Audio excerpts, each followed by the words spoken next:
Hey everyone, welcome back to the Teach Yourself podcast. Nathan here. Excited for our guest today. We have Marlon Medina. He's the founder of Golden Medina Services, marketing pro and content creator, from what I can tell. And he's also a fellow podcast host. We'll get to talk to him a little bit about that today and his journey to where he's out today. Marlon, welcome to the podcast. Thank you so much, Nathan. It's a pleasure to be on here and hope to add some value. Perfect. Well, I'm sure you will, and I'm excited to get to know you a little bit more and hear about your story.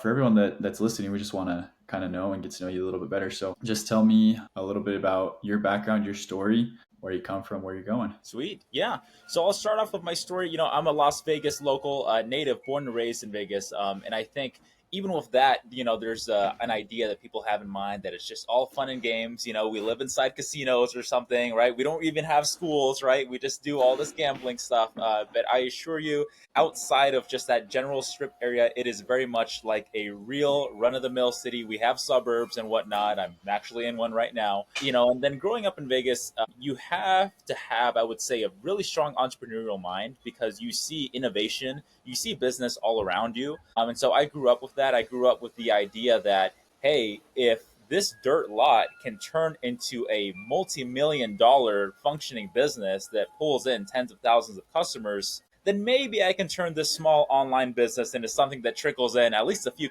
hundred customers a year, right? And so that's kind of a little bit about my background. I started off not really knowing anything about marketing, funny or not, and that actually became my profession. But I started off being an intern in a mortgage company that needed someone to do their marketing. And so I stepped into that field. It was basically the wild, wild west. I absorbed as much information as I could. And I really fell in love with the art of marketing. There is just so much that goes into it. A little bit of sales, a little bit of communication, and just a lot of adaptation, I would say, is what comes, with the art of marketing. So I made that into my profession. I ended up running my own agency that has been going strong for over 6 years now. So very blessed to have that agency and to have my people be a part of it along the way.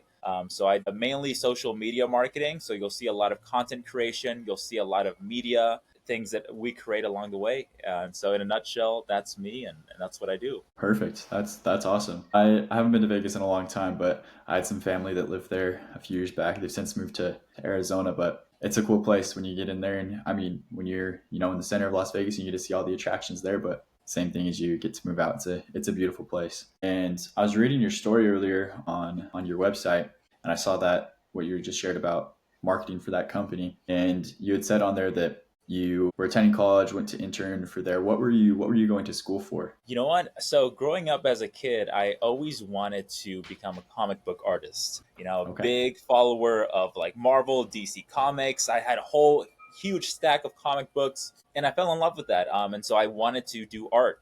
So my first degree that I sought after was illustration. I did Okay. that at BYU, Idaho. Really fun times, I got to say. I really enjoyed my time there.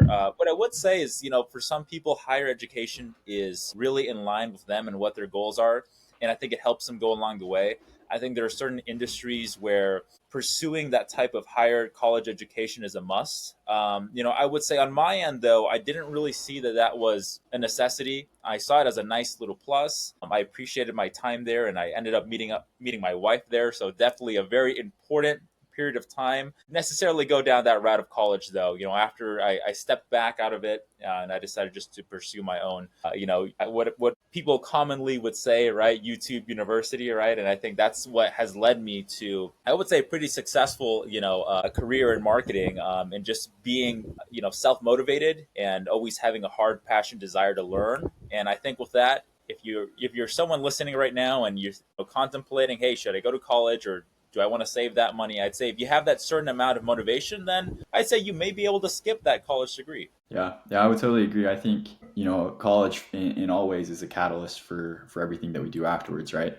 It exposes us Yeah. to what we want to do. And, most people, it's, a statistical fact that most people don't end up working in what they studied. But because of what they studied, they were able to get into whatever they do. And so I think that's awesome that you're able to go and find that passion that spurred off of illustration and then jumping into marketing, which I think are indirectly connected in super cool ways. Right? I've Yeah, I feel like actually, they're like distant cousins. There's a little bit of yeah, connectivity there because you could be the greatest technical marketer out there in terms of someone that understands, let's say, terms like search engine optimization. You can really yeah, get a lot of people to your website or however you want to funnel people. But if you're a really great technical marketer, but you don't possess the creativity or you don't hire someone that possesses the creativity, it won't do you too much to attract people to, your main point. If they see it and you're like, you know what, that's a really ugly website, let me go ahead and leave, right? So yeah, I feel like that illustration background absolutely helped, so I'm grateful for that. yeah. I think, especially today, if people, especially in the social media space, if you tell people you're a marketer, then they're just like, oh, so you make TikTok videos and reels and stuff like that. And Right, you just make memes it's, all day. yeah. And that is a big part of it that people see, obviously, but there's so much more that goes into, each piece of content that you produce, from the words and the camera angles and to those different things. For you, what do you do when you are creating those things to, bring in that creative perspective, but also have in mind like your end goal? Like, I'm trying to get this out to somebody. I'm trying Right. to capture a specific audience. What do you think about as you go through that process? What I think is really important for people to understand is that you have to take your own person out of it when you're doing marketing. Effective marketing is not you. This is different. This is where I would say this would differ from the fine arts. In the fine arts, you pour your heart and soul into an artwork and you say, hey, this is subjectively, this is why I love this because it means this into me, right? However, in the marketing space, there's no room for subjectivity. It's all about objectiveness, right? How can I reach that objective? How can I, in a business sense, how can I get more KPIs, more return on my investment? People want to understand numbers. So in the marketing sense, you have to put yourself outside of it and you have to say, okay, I am not myself. I am supposed to be this target customer, this target audience. So how would they enjoy this piece of content? What are their habits like? And so when you're thinking about, crafting something as simple as like a little, social media caption, right? You can go about it so many different ways. If I'm greeting someone and I want to say, greetings and salutations, everyone. It's such a pleasure to meet you today. You probably won't have the same effect as, adding something that's a little bit more Gen Z, right? So having that audience in mind, I think, is key. Whether you are doing some elaborate, medical terminology marketing, or you are just doing some nice dank memes. Either way, both very vastly different types of marketing, but they all fall under that same fundamental fact: is how can I attract someone? How can I speak their same language? Yeah, I completely agree. I think you getting into that, understanding just what you do, and Right. that's a powerful thing. I would assume that wasn't something you knew right off the bat. That took some time to learn. And Absolutely. how did you come to discover this? Is that something you figured out on your marketing internship, or is that something you've discovered through your years of practice? You know what? I would say fundamentally, there's a lot that you can learn in an internship, but at the end of the day, it's a closed environment, right? You are basically under the protection of a big corporation that allows you to make mistakes and to fall. And if you do make mistakes in the fall, that's where the actual employees are there to back you up. You have your marketing director, your marketing VP. If you get into big trouble, maybe the owners will back you up, right? One silly marketing decision doesn't mean that you have lost your paycheck or that you have essentially, let your family down for a month or two because you guys aren't netting enough income. In the real world marketing space, that very well could be the case. So, there's a lot of big consequences. And I think no matter what type of internship you do, even if it's, Grant Cardone's internship or whoever you interview with, that's, a great figure. At the end of the day, once you're left off completely on your own, you're bound to make multiple mistakes. I know I've made my fair share of mistakes, so I think marketing is very much like a martial art. I think once you complete your, fundamental trainings, right? I feel like a lot of people, at least in the US, like karate as a kid was like a very trendy thing, right? But if you go and you get thrown into a Shaolin temple, I don't know, maybe that may not apply because those people have been doing it for generations nonstop. And so marketing is very much like a martial art. You have to learn new moves, new techniques, and sometimes you're going to be blindsided by things that you have never seen before because, again, everyone has a plan until they get punched in the face, right? Great Mike Tyson quote. In that same,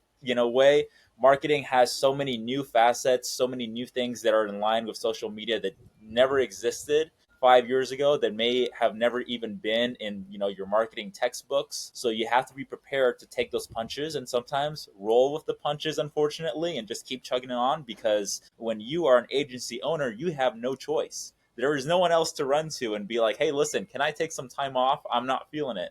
Just doesn't work that way anymore. Yeah, definitely. And talking about finding and making those mistakes for you, what's the mindset of I've made the mistake, then what do you do right there? What is it that you do to recognize it and improve upon it, instead of just kind of staying there and not going anywhere, just kind of going stagnant? Right. And I think for people that are in leadership roles, particularly if you have never been in, I would say, like a long term leadership role, right? Before that, before starting my own agency, I was what you would consider maybe supervisor level or something within like the marketing space. But it wasn't your own baby. When it is your own baby, I feel that you encounter a lot of self doubt. You have this inner monologue in yourself. Man, what a failure. How could I make that mistake? I think the most important thing for someone to do, no matter what type of business that they own, is to just acknowledge the mistake and then let it go. Immediately let it go. Look at things in the long term. How did this affect your long term? Maybe it's something as trivial as, I don't know. I made a typo on my campaign and the campaign launched, and my client notices and is like, hey, you made a typo in your campaign, right? Yeah, it's embarrassing, right? But bottom line, you still have a lot of great relationship and rapport with that client. You have plenty of other creatives, you have plenty of other clients, even if that relationship does fall apart between the client. So you have to understand things. The moment that you realize, hey, this is not a life altering problem, take a breath in, take a breath out, and then, put on your thinking cap and say, how can I move forward?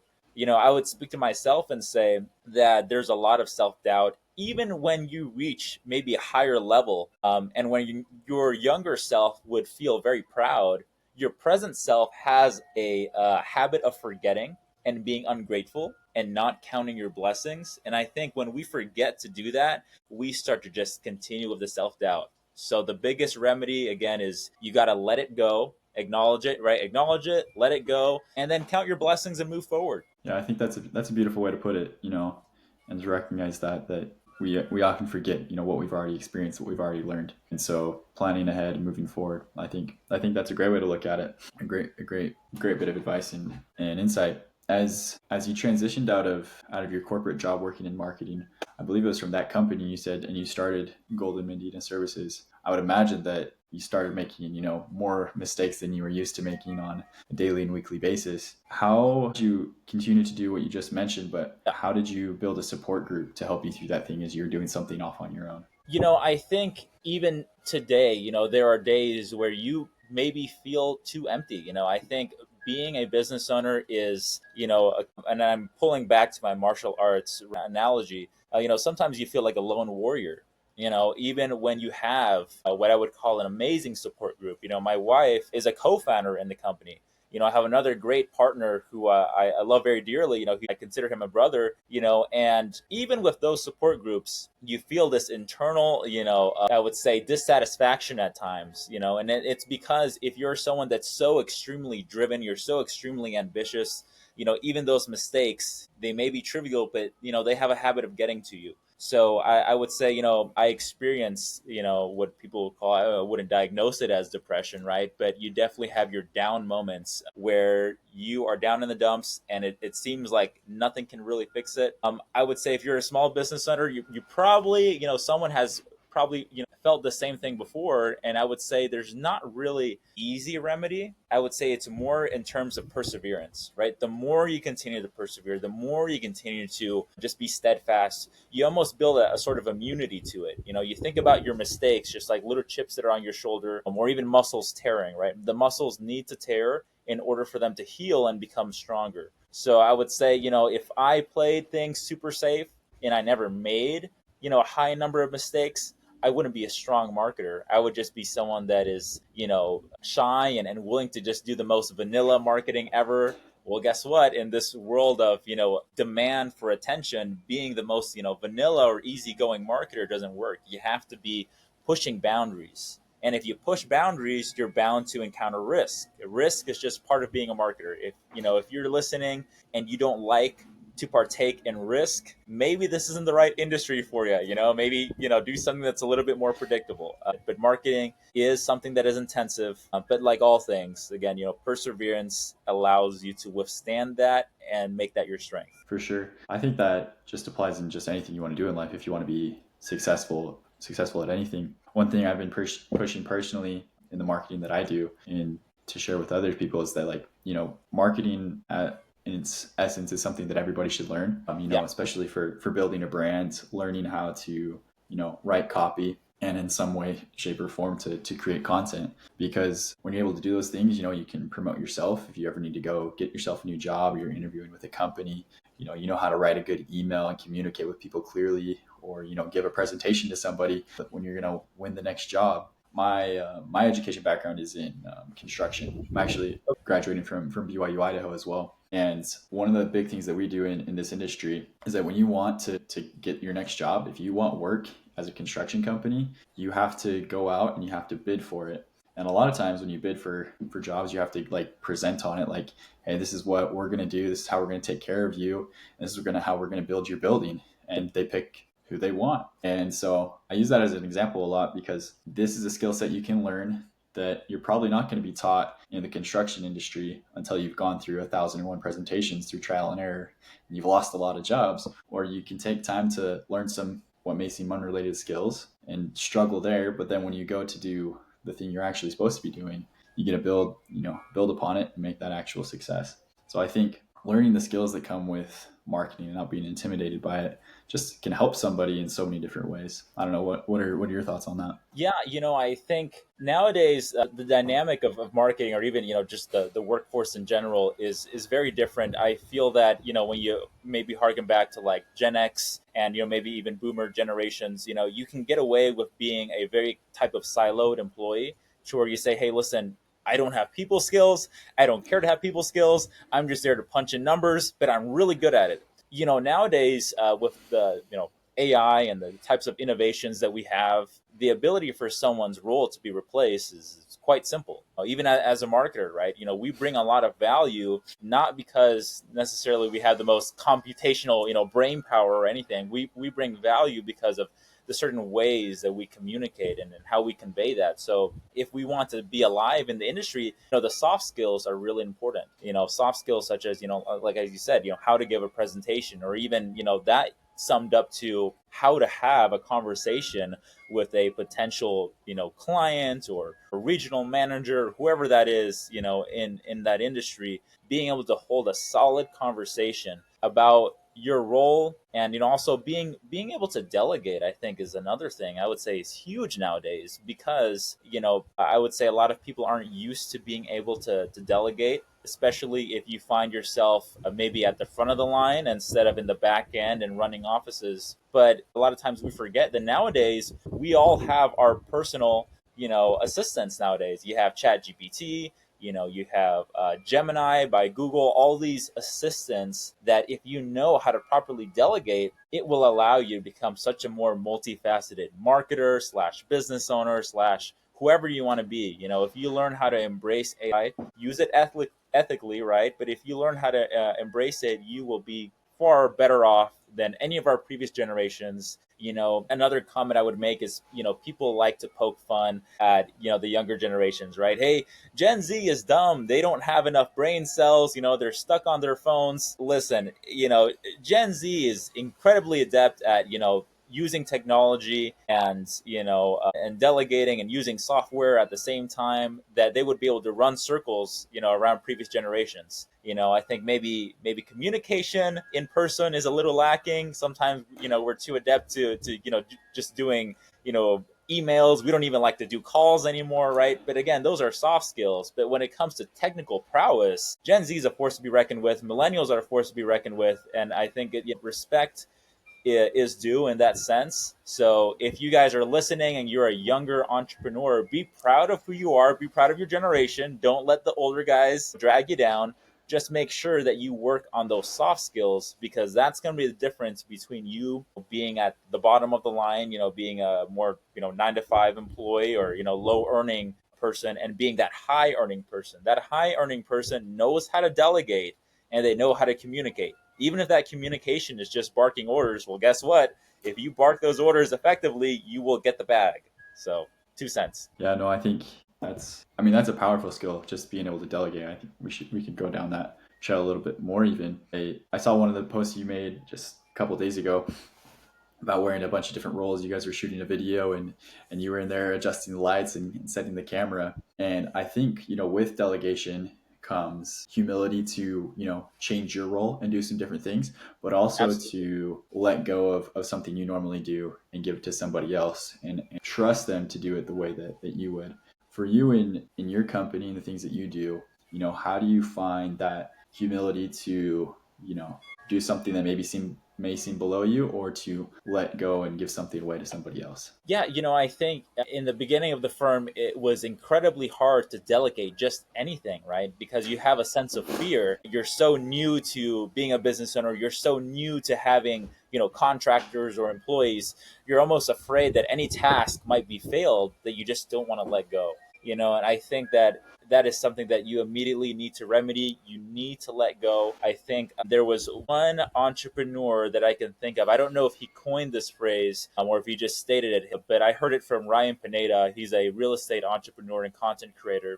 And one of his rules, his personal rules for delegation is if you feel that the person that you delegated to could do it at a C minus level that you would do it at, then guess what? You're on the right track. If they can do it to that par, then that's great because you are the business owner. You are the person that will put the final nail in the hammer. You're going to be the person to polish it, but at least you're ensured that that work is being done. So I think that has been my motto is, hey, you know what? If they can do a decent job at it, I'm going to be happy. I'm responsible at the end of the day. It's not their business. I feel that sometimes we get too emotional when we hire contractors and we want them to feel that they also co-own this business, that this is also their passion. It may not be their passion. Your passionate business might be someone else's just 9 to 5 or side gig. And it's important for me to be aware of that and to respect that and respect their talents. And while I'm hiring them, I just expect them to do a good, decent, hardworking, and consistent job. I don't expect perfection because perfection is something that I think is at the end of the line, due to the business owner. I own it one on one. They're never getting sued for anything. I'm getting sued for things. So I need to put myself in check. Definitely. And to your point, it just comes back to that ability to communicate. The better you can, explain to somebody what you want and teach them how to do it, when you hand it over, the better they're going to be able to do it. And if they do a poor job, it's really a reflection on yourself. If maybe you've chosen a bad person to do it, or you just haven't given them sufficient resources to be capable. So Right. I think it's a powerful thing. As you've gone through all these experiences and you've built this career for yourself, how has that impacted you on a personal level? The things that you do in your personal life, with your family, with your faith, how has that changed things or affected things for you?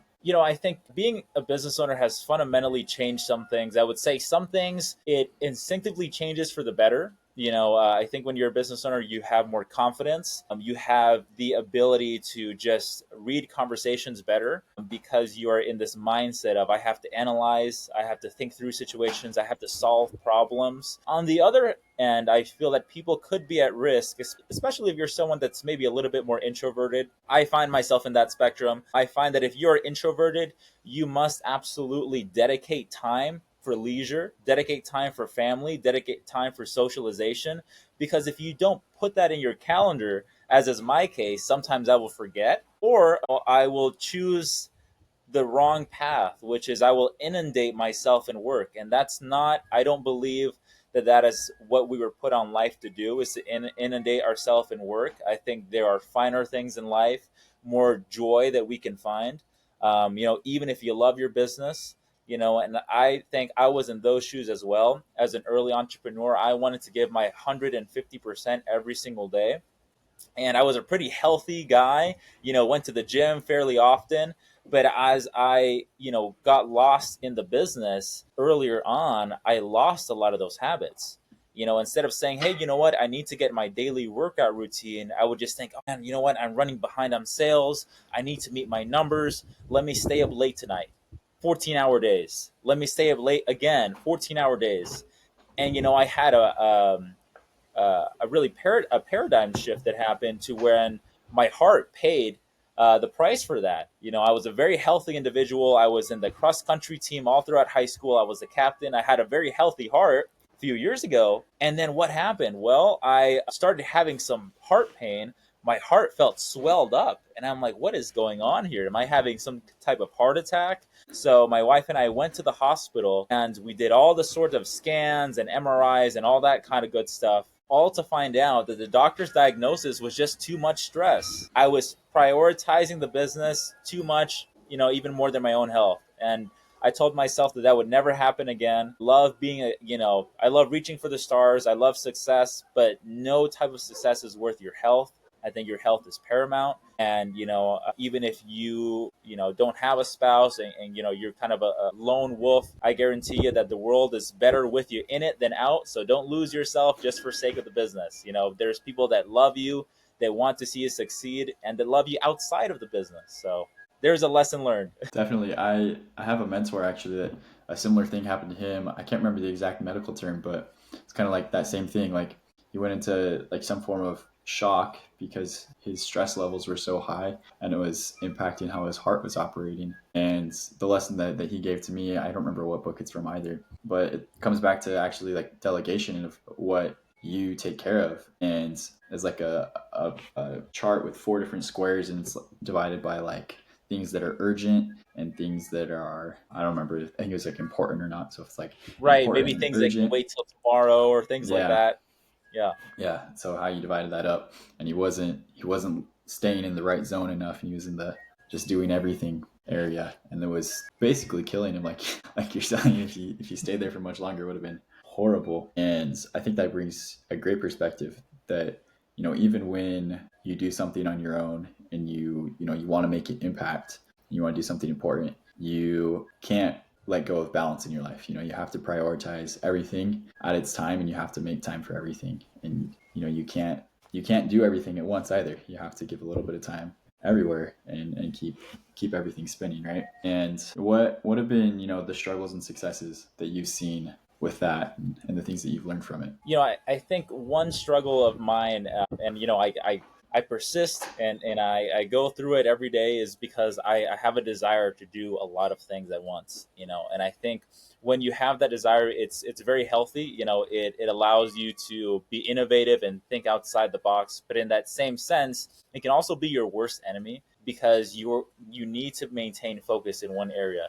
It's like if you are being a sniper, right? And you need to take down the enemy. If you are not looking down the sight and you are looking down multiple targets, you're never going to hit that target. You're never going to hit that bullseye. So, one thing I've learned of me is to give myself some miscellaneous creative time where I can really, be in my sandbox and enjoy these different concepts.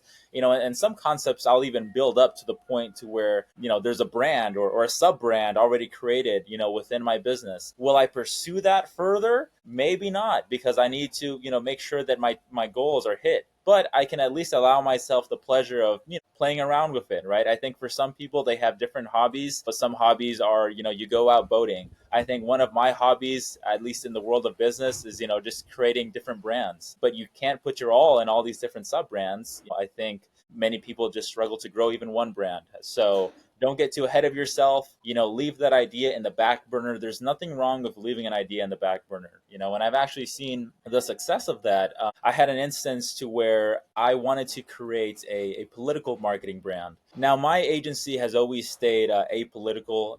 Obviously, I serve clients all around different industries, different political values. I've never looked at that as any type of prerequisite for who I work with. But there was an interest in myself a few years ago to help out in terms of my local elections and help make a difference in that. So in 2021, I developed a sub brand. And I left it there. I didn't know what to do with it. I'm like, aesthetically, this looks great. Business wise, I have no way to implement this. Fast forward now, at least here in Nevada, we have quite a few local elections going on between assembly districts, congressional districts. And so my involvement in local politics grew. And so I decided, you know what? Now is the time to just hard launch. And I absolutely did. I just went for it, on a whim, hard launch. Hey, I'm Marlon. I've been an agency owner for years. Now I want to, step into the world of political marketing. how can I get involved? Opportunities just came on me and came on me during this election cycle that we're still going through. And it's been something that's incredibly rewarding. But could I have been able to hard launch if I didn't have a brand sitting in the back burner? Absolutely not. But because I invested that time and I let it sit there, it was just that perfect moment. So, in short, kind of summarize, do not be afraid to be creative, even if you don't see an ROI in the moment, because you never know when that can turn profitable. That's a really cool thing. The being able to create and then keep what's a good word for that? Just having those stored and as they come, and not necessarily having to act on every idea, but to know it's there and looking for that perfect time for everything. I think that's really cool. One of the kind of the final questions I have for you, Marlon. So it appears like you've always been a high achiever. You've always been doing great things throughout your life. Have you always felt supported in those things by the people around you? Did you ever feel like there's a time where you're like an outsider, or maybe you decided to do something that was different than the norm with maybe your family and friends? And what's been your experience with that and things that you've seen? I would say outsider, absolutely, right off the gate. I feel that when you achieve a certain level of success, even locally, people fall under the assumption that you've always been in it. You've always been in the moment, and that couldn't be further from the truth. I would say there was a lot of opposition, I faced earlier on, even from own family members and stuff, as I was trying to launch my business, was very excited at the concept of finally finding something that really struck out to me, to my heart. I wanted to express my views to my parents. Hey, listen, I'm going to start this company. Obviously, that's going to mean that I'm not going to be going to college anymore. I'm going to be leaving, this job as well. And definitely weren't supported from the start. And I understand that, them, being first generation immigrants, I think that there is a good idea that's been placed in with consistency, right? Hey, go ahead and have this job. This 9 to 5 is very consistent. It has, certain health plans. Think about your future, think about the long term. But there is virtually no growth catalyst there. The starting rate that you make, you will likely make maybe just a few bucks more than that, 10 years down the road, 20 years down the road, and that's been unfortunately the truth. For my parents, both of them worked in the hospitality industry here in Las Vegas, which, albeit it does have, some good health benefits, you're just a drop in the bucket, right? So I was in hospitality earlier on, in my jobs in the workforce. They were very upset that I left that and decided to do my business. So there was a sense of loneliness, and I think that loneliness was made a little bit better because the time that I wanted to start my business coincided with the time that I met my wife, and we actually got engaged. I would say within a month of us getting engaged, I incorporated my LLC. So there was, talks being involved. Hey, listen, not only are we going to start a marriage being incredibly young, but I'm also going to start a business. And so we're going to have very stressful days. Are you still in on it? And thankfully my beautiful wife was. But, being able to have that partner, I don't think I would ever be where I am right now. I think if you're feeling a sense of loneliness, yes, keep innovating, absolutely. But I would say we are here in the world not just to work, but we're also here to find love, right? To find our special person. And I think that is a criminally underrated part about the mission of life. We have to find love. And I think once you do so, anything that you do, whether it's being a business owner or whatever you choose to do in life is going to be exponentially better. And so I would say, I've had plenty of struggles. There's been plenty of times where I have felt, I would say, alone. But when I have that support group and, I take time to open up, I think that's another thing. Don't be afraid to open up to your partner. I think it sounds really simple, but sometimes it's kind of hard, especially being a man. You have an expectation to be, the strong, emotionless Chad kind of guy, right? That people envision that men are. But, the truth of the matter is that men are also equally sentimental and emotional, and we need to find a way to express that healthily. So what better way to express that than with the person that you love? That's perfect. That's a perfect explanation and a powerful solution to overcoming the adversity of doing something by yourself and losing what may feel like the support of those closest to you for a long time. I'm sure now with everything you've been able to do and create for yourself that you have that support again from everyone that's close to you, and they're happy for you and they're glad that you did the thing for yourself. And so that's super awesome. Just out of curiosity, where's your family originally from? So my family, there's an interesting story of entrepreneurship there. Actually, so my family, at least from my mother's side, is from Ecuador, South America, and so the first person to come to the United States was actually my great uncle,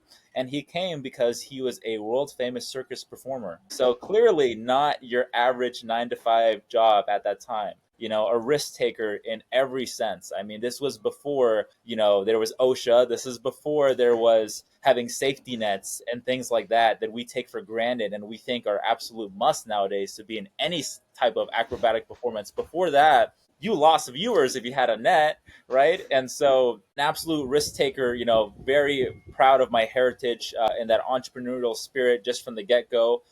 Because of that man, many generations are here now. He brought our great grandmother, who eventually brought bam, bam, bam, and it just continued on, and I was lucky to be born in the United States. My father also, his family had a big immigration story coming from Middle East region all the way to Ecuador, which is a very random route to take, going from the Middle East to South America, but that's their immigration journey, and eventually that coincided with my parents meeting. And yes, there is a redemption arc, I would say, even though you may have not gotten support from your loved ones as much as you may have hoped. I think if you're a business owner and you're currently facing that, there is light at the end of the tunnel. My parents now are very glad that I went in this route.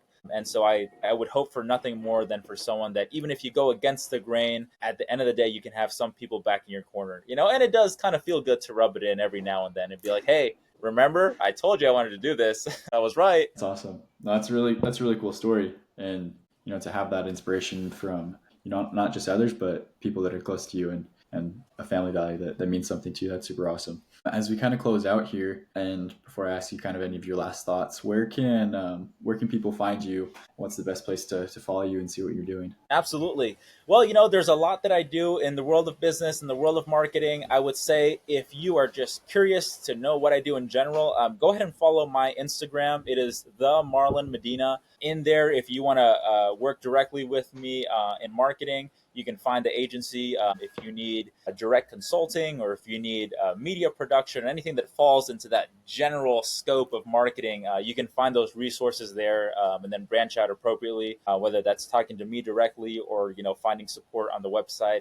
Happy to help. Really, I cherish every opportunity to have interactions with other entrepreneurs. Even though Vegas is a very big entrepreneurial space, it is difficult to socialize, believe it or not. There's just so much tourism going on in the space. There's a lot of nightlife activities, things that I think are great for some industries, doesn't really align with who I am as a person. And so if you're someone that maybe you don't enjoy doing those kinds of activities, you have to get a little bit creative with how you socialize. And if you can't find anyone that aligns with those values in your geographical area, well, guess what? That's why the internet exists. Go ahead and meet some friends and socialize that way. Definitely. That's great advice for sure. I mean, that's how we connected and been able to Right? do this today. And I've been able to learn from you, just kind of watch from the background these past few weeks. Well, perfect. And before we go here, obviously, the whole premise for this podcast is, looking back on the experiences we've had to learn from them. And you've been able to share a lot of those learnings with us. But if there's any just kind of last thoughts or the 1 to 2 big things you've learned in your life thus far that you'd like to share with other people, what would those be? I would say prioritize your mental health is a major thing, and I'll restate this many times, no matter where I'm at, because I think we talk about hard skills a lot, even being emotionally savvy, but how do you feel mentally is incredibly important as an entrepreneur. You will encounter lots of, not necessarily hate, but a lots of challenges and lots of struggles that you may not anticipate if you're currently, employed. So take advantage of any mental health resources. Again, be friends, make friends, have that support group so that when you do encounter those challenges, you have someone that can empathize with you. I would also say if you find that you are lonely, or even if you don't, if you even have friends, do your very best to build a faith-based relationship, whether you believe in God, the creator, or, whatever you believe in. Having that sort of higher power relationship is incredibly important because I think it gives you more purpose. Sometimes when we're striving and we're working as hard as we can and our hands just can't can't seem to do it. I think that belief in the higher power is what separates us from just going through the motions and actually finding meaning in life. So there we go, listeners. Not trying to convert you or anything, but faith-based stuff is really cool. Regardless of what media or anything tells you, it is still perfectly okay, and it's actually a great advantage to have faith. Perfect. Thank you for that, Marlon. I think those are perfect things to end on, and invitations to follow through with. So to everyone listening, you can find Marlon there on his Instagram. Best place to reach him. Hope you guys all enjoyed, learned a thing or two from today's episode. We'll see you next time.